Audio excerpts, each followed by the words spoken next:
আসসালামু আলাইকুম, আমি ডক্টর আহমেদুল হক, বিডিএস পাশ করেছি পায়োনিয়ার ডেন্টাল কলেজ থেকে।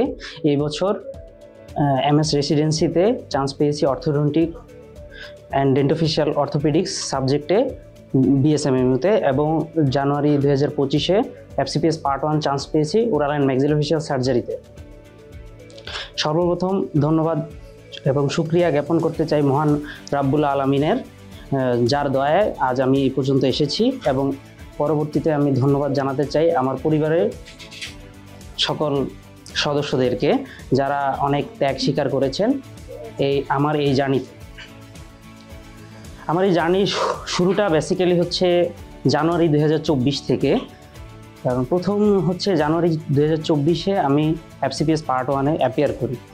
তো তখন অ্যাপিয়ার করার বিষয়টা ছিল যে আমি জাস্ট একটা চ্যালেঞ্জ নিয়েছিলাম যে আমার বেসিক কতটা ক্লিয়ার, আমি শুধুমাত্র কোনো কিছু না পড়েই পরীক্ষা দিয়ে আসলে এফসিপিএস ক্লিয়ার করা যায় কিনা সেটা দেখার জন্য। তো আমি 4 দিনের জন্য শুধুমাত্র প্রিপারেশন নিয়েছিলাম, জাস্ট একটু বেসিক কিছু দেখার জন্য। এরপর জানুয়ারি 24-এ অ্যাপিয়ার করি, বাট আনফর্চুনেটলি হয়নি, যার জন্য একটু মন খারাপ ছিল।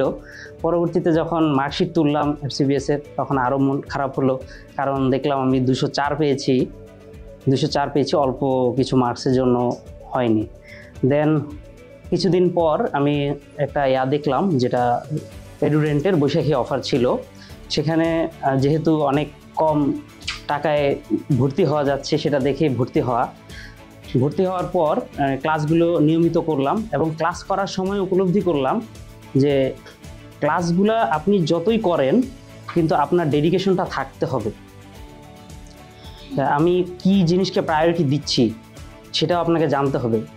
আপনি 2-3টা ক্লাস করলাম খুব ডেডিকেটেড, তারপর হচ্ছে আমি এটা ছেড়ে দিলাম, আমার অন্য অনেক কাজ আছে, অনেক কাজ থাকবে, জীবনে অনেক কাজ থাকবে। আপনি লাইফে কারো সংসার থাকে, কারো অন্য চাকরি থাকে, কারো চেম্বার থাকে, কিন্তু তার পাশাপাশি এটাও চালাতে হবে এবং সমান ইম্পর্টেন্স দিয়ে।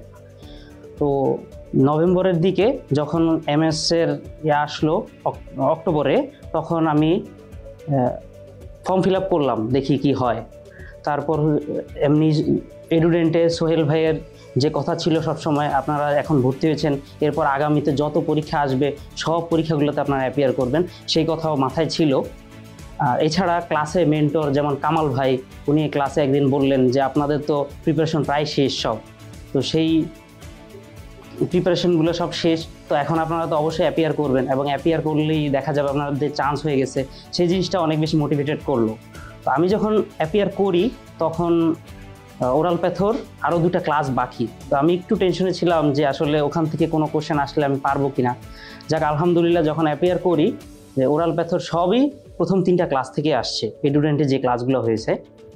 তো আল্লাহর রহমতে এমএস হয়ে যাওয়ার পর দেন কিছুদিন তো একটু ব্রেক ছিল, তারপর একটু চিন্তায় ছিলাম যে এফসিপিএসটা হবে কিনা, কারণ এমএসের থেকে এফসিপিএসের জার্নিটা আরেকটু কঠিন, কারণ এখানে তো পাস করতে হবে আপনাকে একটা নাম্বারের রেঞ্জে।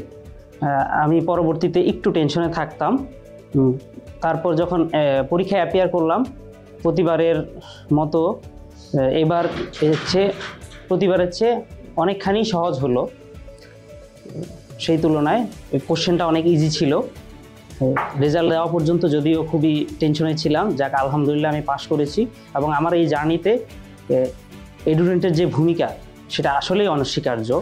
বিশেষ করে ইকরাম হোসেন হৃদয় ভাই, উনি সবসময় আমার খুব ফেভারিট একজন মেন্টর, এবং এছাড়া তালহা ভাই এবং আমাদের আরও যত ভাইরা মেন্টররা ক্লাস নিয়েছেন, তারা খুবই হেল্পফুল ছিলেন এবং খুবই কর্ডিয়াল, খুবই আন্তরিক।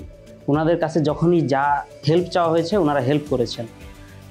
আমার কাছে মনে হয়েছে যে এই জার্নিতে এডুডেন্ট আমাদেরকে ঠিক যতটুকু পড়িয়েছে এবং যেই জায়গা থেকে পড়িয়েছে, ঠিক সেই জায়গাগুলো থেকে আমাদের কোশ্চেনগুলো খুব সিলেক্টিভলি আমরা পাচ্ছি, যার জন্য এই এডুডেন্টের যে পড়াশোনাটা সেটা খুবই এফেক্টিভ আপনাদের পোস্ট গ্র্যাজুয়েট জার্নিতে।